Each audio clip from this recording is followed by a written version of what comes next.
புதுச்சேரி ரெட்டியார்பாளையம் புதுநகர் பகுதியில் விஷவாயு தாக்கி 3 பெண்கள் உயிரிழந்த நிலையில் தற்போது மீண்டும் 6 பேர் விஷவாயுவால் தாக்கப்பட்டு மயங்கிய நிலையில் மருத்துவமனையில் தீவிர சிகிச்சை பிரிவில் அனுமதிக்கப்பட்டுள்ளது மேலும் பரபரப்பை ஏற்படுத்தியுள்ளது.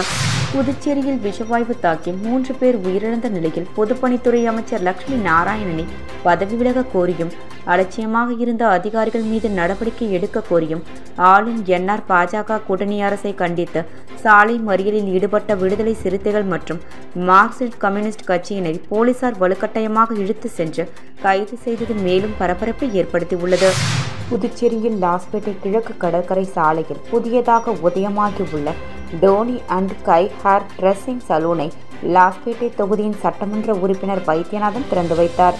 பிரதமர் நரேந்திர மோடி 3வது முறையாக ஆட்சி அமைத்ததை முன்னிட்டு வழிபட்டாம்பாளையத்தில் 2000 பேருக்கு அன்னதானம். மாணவர்களே, வெளிநாட்டில் நட்சத்திர ஹோட்டல்களில் பணிபுரிய விருப்பமா? ஆஸ்திரேலியா, மலேசியா, சைனா, சிங்கப்பூர் போன்ற நாடுகளில் ஸ்டார் ஹோட்டல்களில் பணிபுரிய வேலை வாய்ப்பினை வழங்குகிறது AIMS institute of hotel management studies. எங்கள் கல்லூரியின் சிறப்பம்சங்கள்: நவீன முறையில் எளிதாக பயில smart digital class room, lab வசதி, மாணவர்களின் திறன் மேம்பட இலவசமாக ஆங்கிலம், பிரெஞ்சு, ஹிந்தி போன்ற வகுப்புகள், வேலை வாய்ப்பு உத்தரவாதத்துடன் கூடிய தரமான ஹோட்டல் மேனேஜ்மெண்ட் கோர்ஸ்கள். மாணவர்கள் பயிலும் போதே பகுதி நேர வேலை வாய்ப்பினை ஏற்படுத்தி தருகின்றோம். இதன் மூலம் ஹோட்டல்களில் வேலை புரிய உங்கள் தகுதி மற்றும் திறமைகளை மேம்படுத்திக் கொள்ளலாம். புதுவையிலே எங்கள் கல்லூரியில் தான் மிக குறைந்த கட்டணத்தில் ஹோட்டல் மேனேஜ்மெண்ட் கோர்ஸ்கள் நடத்தப்பட்டு வருகின்றன. மாணவர்களே, கவலை வேண்டாம். எய்ம்ஸில் பயின்றால் வெளிநாட்டில் வேலை வாய்ப்பு உறுதி. Diploma in Hotel Management Technology, Hotel Management, Food Production, F&B Service, Bakery and Confectionery, Carving and Diploma in Marine Hotel Management. AIMS Institute of Hotel Management Studies, number 514, Airport Road, opposite to Navala Nerinjarian High Secondary School, Lostbeth, Pondicherry. For admission, contact 9600421333. Puducherry Reddiarpalayam Pudunagar பகுதியில் விஷவாயு தாக்கி 3 பெண்கள் உயிரிழந்த நிலையில் தற்போது மீண்டும் 6 பேர் விஷவாயுவால் தாக்கப்பட்டு மயங்கிய நிலையில் மருத்துவமனையில் தீவிர சிகிச்சை பிரிவில் அனுமதிக்கப்பட்டுள்ளது மேலும் பரபரப்பை ஏற்படுத்தியுள்ளது. புதுச்சேரி ரெட்டியார்பாளையம் புதுநகர் பகுதியில் நேற்று முன்தினம் காலை கழிவறைக்கு சென்ற 15 வயது சிறுமி செல்வராணி மற்றும் ஒரே குடும்பத்தை சார்ந்த தாய் செந்தாமரை, அவரது மகள் காமாட்சி என 3 பேர் பாதாள சாக்கடையில் இருந்த வெளியான விஷவாயு தாக்கி உயிரிழந்தனர். தொடர்ந்து மூவரின் உடற்கூறு ஆய்வு செய்யப்பட்டு நேற்று அடக்கம் செய்யப்பட்டது. இந்த நிலையில் அப்பகுதியில் நகராட்சி சார்பில் மக்கள் அனைவருமே வெளியேற்றிவிட்டு சாக்கடைகளை சுத்தரிக்கும் பணி நடைபெற்றது. அதனைத் தொடர்ந்து மருத்துவ குழுவினர் வீடு வீடாக சென்று யாருக்காவது பாதிப்பு ஏற்பட்டுள்ளதா என்பதையும் பரிசோதனை செய்தனர். பின்னர் நேற்று மாலை முதல் அப்பகுதி மக்கள் தங்களது இல்லங்களில் அச்சமின்றி தங்கலாம் எனவும் நகராட்சி சார்பில் தெரிவிக்கப்பட்டது.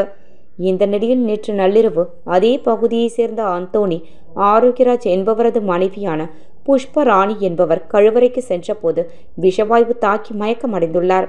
இதனையடுத்து அவரை மீட்டு கதிர்காமம் அரசு மருத்துவமனையில் தீவிர சிகிச்சை பிரிவில் அனுமதித்த நிலையில் அவர் தற்போது சிகிச்சை பெற்று வருகிறார். இந்நிலையில் தற்பொழுது மீண்டும் தனலட்சுமி, சுலோக்ஷனா, பூமகள், விரோனிகா, மேரி செல்வம் ஆகிய 5 பேர் மயக்கமடைந்தனர். இந்நிலையில் மயக்கமடைந்தவர்களை மீட்டு முதலுதவி செய்து ஆம்புலன்ஸ் மூலம் கதிர்காமம் மருத்துவமனைக்கு அனுப்பி வைத்தனர். அங்கு அவர்களுக்கு தீவிர சிகிச்சை பிரிவில் மருத்துவர்கள் சிகிச்சை அளித்து வருகின்றனர். தொடர்ந்து ரெட்டியார்பாளையம் புதுநகர் பகுதியில் மக்கள் விஷவாயு தாக்கப்பட்டு மயக்கமடைந்து வருகின்ற சம்பவம் அப்பகுதியில் மீண்டும் அச்சத்தை ஏற்படுத்தியுள்ளது. இது தொடர்பாக பொதுப்பணித்துறை மற்றும் நகராட்சி ஊழியர்கள் ஆய்வு செய்ததில் கழிவுநீர் செல்லும் குழாய்கள் சரி செய்யப்படாத காரணத்தினால் மீண்டும் இந்த விஷவாயு தாக்கியிருக்கலாம் என கழிவுநீர் குழாய்களை சரி செய்யும் பணியில் ஊழியர்கள் ஈடுபட்டனர். இச்சம்பவம் குறித்து தகவல் அறிந்து தொகுதியின் சுயேட்சை சட்டமன்ற உறுப்பினர் சிவசங்கரன் சம்பவ இடத்திற்கு வந்தார். அப்போது அப்பகுதி மக்கள் ஏன் கடந்த 2 நாட்களாக கழிவுநீர் குழாய்களை சரி செய்யவில்லை, ஏன் முற்றிலுமாக இதனை சரி செய்யாமல் அரைகுறையாக செய்துவிட்டு சென்றீர்கள் என்ற வாக்குவாதத்தில் ஈடுபட்டனர். இதனால் அப்பகுதியில் சிறிது நேரம் பரபரப்பு ஏற்பட்டது. மேலும் இவ்விவகாரம் தொடர்பாக அப்பகுதியில் இயங்கி வரும் அரசு பள்ளி மற்றும் தனியார் பள்ளி என 2 பள்ளிகள் வருகின்ற 17ஆம் தேதி வரை விடுமுறை அளிக்கப்பட்டுள்ளதாக பள்ளி நிர்வாகம் தெரிவித்துள்ளது. தற்போது வரை மருத்துவமனையில் அனுமதிக்கப்பட்டு சிகிச்சை பெற்று வருபவர்களின் எண்ணிக்கை 8ஆக உயர்ந்துள்ளது. மேலும் இவர்களை முன்னாள் துணை சபாநாயகர் பாலன் நேரடியாக சந்தித்து ஆறுதல் கூறினார். புதுச்சேரியில் குடும்ப அட்டை பெறுவதற்கு அதிகாரிகள் ரூபாய் 20,000 லஞ்சம். அதிகாரிகளை கண்டித்து சட்டமன்ற உறுப்பினர் நேரு தலைமையில் 100க்கும் மேற்பட்டோர் குடிமைப் பொருள் வழங்கல் அலுவலகத்தை முற்றுகை. புதுச்சேரி அரசு சார்பில் குடிமைப் பொருள் வழங்கல் துறை மூலம் குடும்ப அட்டை வழங்கப்பட்டு வருகிறது. மஞ்சள் நிறம் மற்றும் சிவப்பு நிறம் என 2 பிரிவுகளில் குடும்ப அட்டை வழங்கப்பட்டு வருகிறது. வறுமை கோட்டிற்கு கீழ் வாழும் குடும்பங்களுக்கு சிவப்பு நிற குடும்ப அட்டை வழங்கப்பட்டு வரும் நிலையில் குடும்ப அட்டை பெறுவதற்கு ரூபாய் 20,000 அதிகாரிகள் லஞ்சம் கேட்பதாக புகார் எழுந்தது. மேலும் நிறுத்தப்பட்டுள்ள குடும்ப அட்டைகளை உடனடியாக வழங்க கோரியும் அதிகாரிகள் லஞ்சம் கேட்பதை கண்டித்து சுயேட்சை சட்டமன்ற உறுப்பினர் நேரு தலைமையில் 100க்கும் மேற்பட்ட பொதுமக்கள் குடிமைப் பொருள் வழங்கல் துறை அலுவலகத்தை முற்றுகையிட்டு கோரிக்கைகளை வலியுறுத்தி கண்டன கோஷங்களை எழுப்பினர். தொடர்ந்து அலுவலகத்தின் உள்ளே சென்று அவர்கள் இயக்குனர் அலுவலகத்தின் முன்பு தரையில் அமர்ந்து தர்ணா போராட்டத்தில் ஈடுபட்டு கோரிக்கைகளையும் வலியுறுத்தி உள்ளே கோஷங்களை எழுப்பியதால் பரபரப்பு நிலவியது. இதனையடுத்து தகவல் அறிந்து சம்பவ இடத்திற்கு வந்த போலீசார் சட்டமன்ற உறுப்பினருடன் பேச்சுவார்த்தை நடத்தினர். ஆனால் அவர் துறையின் செயலர் மற்றும் இயக்குனர் பேச்சுவார்த்தை நடத்தினால் மட்டுமே போராட்டத்தை கைவிடுவோம் என்று தொடர்ந்து தர்ணா போராட்டத்தில் ஈடுபட்டதால் குடிமைப் பொருள் வழங்கல் துறை அலுவலகத்தில் பெரும் பரபரப்பு நிலவியது. புதுச்சேரியில் விஷவாயு தாக்கி 3 பேர் உயிரிழந்த நிலையில் பொதுப்பணித்துறை அமைச்சர் லட்சுமி நாராயணனை பதவி விலக கோரியும் அலட்சியமாக இருந்த அதிகாரிகள் மீது நடவடிக்கை எடுக்க கோரியும் ஆளும் என்ஆர் பாஜக கூட்டணி அரசை கண்டித்து சாலை மறியலில் ஈடுபட்ட விடுதலை சிறுத்தைகள் மற்றும் மார்க்சிஸ்ட் கம்யூனிஸ்ட் கட்சியினரை போலீசார் வலுக்கட்டாயமாக இழுத்து சென்று கைது செய்தது மேலும் பரபரப்பை ஏற்படுத்தியுள்ளது. புதுச்சேரி ரெட்டியார்பாளையம் புதுநகர் பகுதியில் பாதாள சாக்கடையில் இருந்து விஷவாயு அப்பகுதியில் இருந்த வீடுகளில் உள்ள கழிவறை வாயிலாக வெளியேறிய நிலையில் கழிவறைகளை பயன்படுத்திய 5 பேர் விஷவாயு தாக்கப்பட்டு புதுச்சேரி அரசு மருத்துவமனையில் அனுமதிக்கப்பட்டனர்.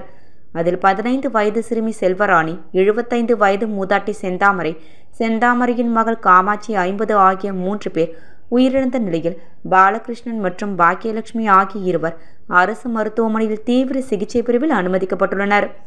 அதன்படி விஷவாயு தாக்கி பலியான சம்பவத்தில் உரிய விசாரணை நடத்த வேண்டும் என்றும் அலட்சியமாக இருந்த அதிகாரிகள் மீது அரசு நடவடிக்கை எடுக்க வலியுறுத்தி விடுதலை சிறுத்தைகள், மார்க்சிஸ்ட் கம்யூனிஸ்ட் கட்சியினர் சுமார் 100க்கும் மேற்பட்டோர் புதுச்சேரி விழுப்புரம் தேசிய நெடுஞ்சாலையில் ஆளும் அரசை கண்டித்து கோஷங்களை எழுப்பியவாறு சாலை மறியலில் ஈடுபட்டனர். இதில் ஆளும் அரசு மெத்தன போக்கும் கவனக்குறைவும் மட்டுமே 3 பேர் பலியானதற்கு காரணம். அது மட்டுமின்றி மக்கள் அடிப்படை தேவைகளான பாதாள சாக்கடை சரி செய்யக்கூட ஆளும் அரசுக்கு தகுதி இல்லையா என்றும் 3 பேர் உயிரிழந்த சம்பவத்தை ஆளும் அரசு மூடி மடைக்கிறது. எனவே இதற்கு தார்மீக பொறுப்பேற்று பொதுப்பணித்துறை அமைச்சர் லட்சுமி நாராயணன் பதவி விலக வேண்டும் என வலியுறுத்தியும் மேலும் அலட்சியமாக இருந்த அதிகாரிகள் மீது உடனடியாக நடவடிக்கை எடுக்க வேண்டும், நீதி விசாரணை வேண்டும், நிவாரணத் தொகையை உடனடியாக வழங்குவதோடு நிவாரணத்தை உயர்த்தி வழங்க வேண்டும், அந்த குடும்பத்திற்கு அரசு வேலை வழங்கப்பட வேண்டும் என பல்வேறு கோரிக்கைகளை வலியுறுத்தி சாலை மறியல் போராட்டத்தில் ஈடுபட்டனர். தகவல் அறிந்து வந்த ரெட்டியார்பாளையம் போலீசார் சாலை மறியலில் ஈடுபட்ட விடுதலை சிறுத்தைகள் மற்றும் மார்க்சிஸ்ட் கம்யூனிஸ்ட் கட்சியினரை மறியலை கைவிட வலியுறுத்தி பேச்சுவார்த்தை நடத்தினார்கள். ஆனாலும் தொடர்ந்து மறியலை கைவிடாமல் சாலை மறியலில் ஈடுபட்டதால் போக்குவரத்து சுமார் அரை மணி நேரத்திற்கு மேலாக பாதிக்கப்பட்டது. இதனால் போலீசார் சாலையில் மறியலில் ஈடுபட்ட கட்சியினரை வலுக்கட்டாயமாக இழுத்து சென்று கைது செய்தனர். இதனால் போலீசாருக்கும் விடுதலை சிறுத்தைகள் மற்றும் மார்க்சிஸ்ட் கம்யூனிஸ்ட் கட்சியினருக்கும் இடையே தள்ளுமுள்ளு ஏற்பட்டது. மேலும் பெண்கள் தொடர்ந்து போலீசாருடன் வாக்குவாதத்தில் ஈடுபட்டதால் போராட்டத்தில் ஈடுபட்ட பெண்களையும் போலீசார் குண்டுக்கட்டாக தூக்கி சென்றனர். இது தற்போது புதுச்சேரியில் மேலும் பரபரப்பை ஏற்படுத்தியுள்ளது. புதுச்சேரியில் லாஸ்பேட்டை கிழக்கு கடற்கரை சாலையில் புதியதாக உதயமாகியுள்ள Tony and Guy hair dressing சலூனை லாஸ்பேட்டை தொகுதியின் சட்டமன்ற உறுப்பினர் வைத்தியநாதன் திறந்து வைத்தார். லண்டனை தலைமையிடமாக கொண்டு இயங்கி வரும் Toni and Guy hair dressing salon நாடு முழுவதும் பல்வேறு கிளைகளை தொடங்கி தனது சேவைகளை செய்து வருகிறது. இந்த நிறுவனத்தில் hair cutting, hair dressing, makeup, therapy, facial, மெடிக்யூர் உள்ளிட்டவைகளை செய்து வாடிக்கையாளர்களை திருப்திப்படுத்தி வருகிறது. இதனுடைய கிளை புதுச்சேரி லாஸ்பேட்டை ஈசிஆர் சாலையில் நேற்று திறக்கப்பட்டது.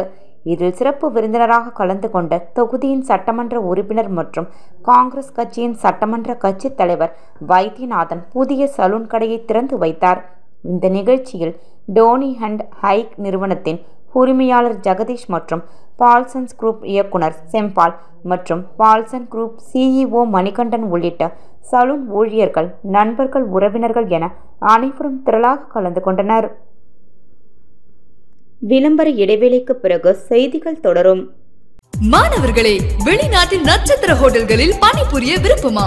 ஆஸ்திரேலியா, மலேசியா, சைனா, சிங்கப்பூர் போன்ற நாடுகளில் ஸ்டார் ஹோட்டல்களில் பணிபுரிய வேலை வாய்ப்பினை வழங்குகிறது AIMS institute of hotel management studies. எங்கள் கல்லூரியின் சிறப்பம்சங்கள்: நவீன முறையில் எளிதாக பயில smart digital class room, lab வசதி, மாணவர்களின் திறன் மேம்பட இலவசமாக ஆங்கிலம், பிரெஞ்சு, ஹிந்தி போன்ற வகுப்புகள், வேலை வாய்ப்பு உத்தரவாதத்துடன் கூடிய தரமான ஹோட்டல் மேனேஜ்மெண்ட் கோர்ஸ்கள். மாணவர்கள் பயிலும் போதே பகுதி நேர வேலை வாய்ப்பினை ஏற்படுத்தி தருகின்றோம். இதன் மூலம் ஹோட்டல்களில் வேலை புரிய உங்கள் தகுதி மற்றும் திறமைகளை மேம்படுத்திக் கொள்ளலாம். புதுவையிலே எங்கள் கல்லூரியில் தான் மிக குறைந்த கட்டணத்தில் ஹோட்டல் மேனேஜ்மெண்ட் கோர்ஸ்கள் நடத்தப்பட்டு வருகின்றன.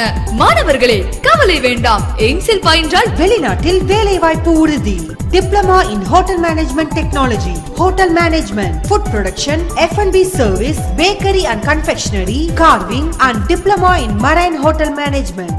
AIIMS institute of hotel management studies, number 514 Airport Road, opposite to Navalan Nerunjurian High Secondary School, Lospet, Pondicherry. For admission, contact 9604 பிரதமர் நரேந்திர மோடி 3வது முறையாக ஆட்சி அமைத்ததை முன்னிட்டு வழிபட்டாம்பாளையத்தில் 2000 பேருக்கு அன்னதானம். பாஜக விவசாய அணி மாவட்ட பொதுச் செயலாளர் ஜி. குணசேகரன் என்ற மீன்சேகர் ஏற்பாட்டில் விவசாய அணி வடக்கு மாவட்ட தலைவர் குட்டியாண்டி சிறப்பு அழைப்பாளராக கலந்து கொண்டு தொடக்கி வைத்தார். விழுப்புரம் வடக்கு மாவட்டம் வானூர் ஒன்றியம் வாழப்பட்டாம்பாளையம் அருள்மிகு ஸ்ரீ வாழி மாரியம்மன், ஸ்ரீ கோகிலாம்பிகை சமேத ஸ்ரீ கல்யாண சுந்தரேஸ்வரர் ஆலய கும்பாபிஷேக விழா சிறப்பாக நடைபெற்றது. விழாவில் கலந்து கொண்ட பக்தர்களுக்கு கும்பாபிஷேகத்தை முன்னிட்டு பிரதமர் திரு நரேந்திர மோடி அவர்கள் 3வது முறையாக ஆட்சி அமைத்ததை முன்னிட்டும் பக்தர்கள் மற்றும் பொதுமக்களுக்கு 2000 பேருக்கு அன்னதானம் மற்றும் 1000 பேருக்கு ஐஸ்கிரீம் பாஜக விவசாய அணி மாவட்ட பொதுச் செயலாளர் திரு டி. குணசேகரன் என்கின்ற மீன்சேகர் ஏற்பாட்டில் நடைபெற்றது. இந்த நிகழ்ச்சியில் சிறப்பு அழைப்பாளராக பாஜக விவசாய அணி வடக்கு மாவட்ட தலைவர் திரு பி. குட்டியாண்டி அவர்கள் கலந்து கொண்டு அன்னதானத்தை தொடக்கி வைத்தார். நிகழ்ச்சியில் விவசாய அணி மாவட்ட நிர்வாகிகள் கலையரசி, மோகன், சீனு, சரவணன், வினோத், விவசாய அணி கண்டமங்கலம் கிழக்கு ஒன்றிய தலைவர் முரளி, ஒன்றிய பொதுச் செயலாளர் கோபி மற்றும் பாஜக நிர்வாகிகள் உடனிருந்தனர். ஆல்பா மெட்ரிக் மேல்நிலைப்பள்ளி மாணவர்கள் 2023-2024 ஆண்டு நீட் தேர்வில் சாதனை. புதுச்சேரி உருளையன்பேட்டை மங்கலட்சுமி நகர் ஆல்பா மெட்ரிக் மேல்நிலைப்பள்ளி மாணவர்கள் 2023-24 ஆண்டில் நீட் தேர்வில் இளங்கோவன் 683, மனோஜ் 655, அப்துல் அமீப் 625, ஜெகன் 615, திருக்குமரன் 610, குகன் 570, தினேஷ்குமார் 521 ஆகிய மாணவர்களும் மற்றும் பிரியவர்ஷினி 581, ரம்யா ஸ்ரீ 437 ஆகிய மாணவிகளும் நீட் தேர்வில் அதிக மதிப்பெண் பெற்று தாம் பயின்ற பள்ளிக்கு பெருமை சேர்த்துள்ளனர். இந்த வருடம் 2023-24 மொத்தம் 90 மாணவர்கள் நீட் தேர்வு எழுதினர். அதில் 90 மாணவர்களும் தேர்ச்சி பெற்றனர். 25க்கும் மேற்பட்ட மாணவர்கள் மருத்துவ படிப்பில் சேரும் வாய்ப்பு பெற்றுள்ளனர். மேலும் ஆல்பா பள்ளியில் 6ஆம் வகுப்பு முதல் 12ஆம் வகுப்பு வரை உள்ள அனைத்து மாணவர்களுக்கும் பாடப்பிரிவின் அடிப்படையில் நீட் பயிற்சி அளிக்கப்பட்டு வருகிறது என்பது குறிப்பிடத்தக்கது. மாணவர்களின் கடின உழைப்பை பாராட்டி ஆல்பா கல்வி நிறுவனங்களின் இயக்குனர் திரு தன தியாகு அவர்கள் மாணவர்களுக்கு பொன்னாடை போர்த்தியும் மலர்கொத்து கொடுத்தும் இனிப்புகள் வழங்கியும் பாராட்டி மகிழ்ந்தார். என்ஆர் காங்கிரஸ் பிரமுகரும் தொழிலதிபருமான புகழ் என்கின்ற புகழேந்தி பிறந்தநாள் விழாவில் பொதுமக்களுக்கு நலத்திட்ட உதவிகள் வழங்கி கொண்டாட்டம். புதுச்சேரி மாநிலம் இந்திரா நகர் சட்டமன்ற தொகுதிக்கு உட்பட்ட என்ஆர் காங்கிரஸ் பிரமுகரும் தொழிலதிபருமான புகழ் என்கின்ற புகழேந்தி புதுச்சேரி முதல்வர் ரங்கசாமி ஆசியுடன் பிறந்தநாள் விழாவை தனது இல்லத்தில் வெகு சிறப்பாக கொண்டாடினார். இதில் அமைச்சர் நமச்சிவாயம் கலந்து கொண்டு பொன்னாடை மற்றும் பூச்செண்டு பழக்கூடை வழங்கி பிறந்தநாள் வாழ்த்து தெரிவித்தார். பொதுமக்கள் 1000 நபர்களுக்கு இலவச புடவையினை அமைச்சர் நமச்சிவாயம் வழங்கி சிறப்பித்தார். இரவு தருமாபுரி பகுதியில் உள்ள ஆஞ்சநேயர் ஆலயத்தில் என்ஆர் காங்கிரஸ் பிரமுகர் SS கிருஷ்ணன் ஏற்பாட்டில் சிறப்பு பூஜைகள் செய்யப்பட்டு அன்னதானம் வழங்கப்பட்டது. மேலும் என்ஆர் புகழ் பேரவை நிர்வாகிகள் சார்பாக பல்வேறு இடங்களில் ஆலயத்தில் சிறப்பு பூஜைகளும் பொதுமக்களுக்கு அன்னதானமும் வழங்கினர். பிறந்தநாள் விழாவில் அமைச்சர்கள், எம்எல்ஏக்கள், என்ஆர் காங்கிரஸ் மாநில செயலாளர் அழகு, ஆசிரியர் வேல்முருகன் உட்பட ஏராளமான கட்சி நிர்வாகிகள், தொழிலதிபர்கள், நண்பர்கள், பொதுமக்கள் என பலர் கலந்து கொண்டு பிறந்தநாள் வாழ்த்துக்களை தெரிவித்தனர்.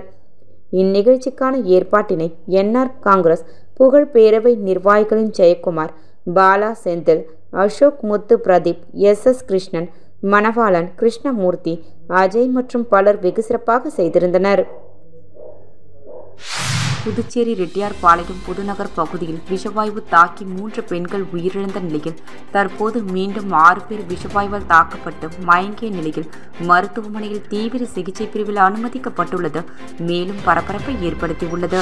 புதுச்சேரியில் விஷவாயு தாக்கி 3 பேர் உயிரிழந்த நிலையில் பொதுப்பணித்துறை அமைச்சர் லட்சுமி நாராயணனை பதவி விலக கோரியும், அலட்சியமாக இருந்த அதிகாரிகள் மீது நடவடிக்கை எடுக்க கோரியும் ஆளும் என்ஆர் பாஜக கூட்டணி அரசை கண்டித்து சாலை மறியலில் ஈடுபட்ட விடுதலை சிறுத்தைகள் மற்றும் மார்க்சிஸ்ட் கம்யூனிஸ்ட் கட்சியினரை போலீசார் வலுக்கட்டாயமாக இழுத்து சென்று கைது செய்தது மேலும் பரபரப்பை ஏற்படுத்தியுள்ளது. புதுச்சேரியில் லாஸ்பேட்டை கிழக்கு கடற்கரை சாலையில் புதியதாக உதயமாகியுள்ள Tony and Guy hair dressing சலூனை லாஸ்பேட்டை தொகுதியின் சட்டமன்ற உறுப்பினர் வைத்தியநாதன் திறந்து வைத்தார். பிரதமர் நரேந்திர மோடி 3வது முறையாக ஆட்சி அமைத்ததை முன்னிட்டு வழிபட்டாம்பாளையத்தில் 2000 பேருக்கு அன்னதானம்.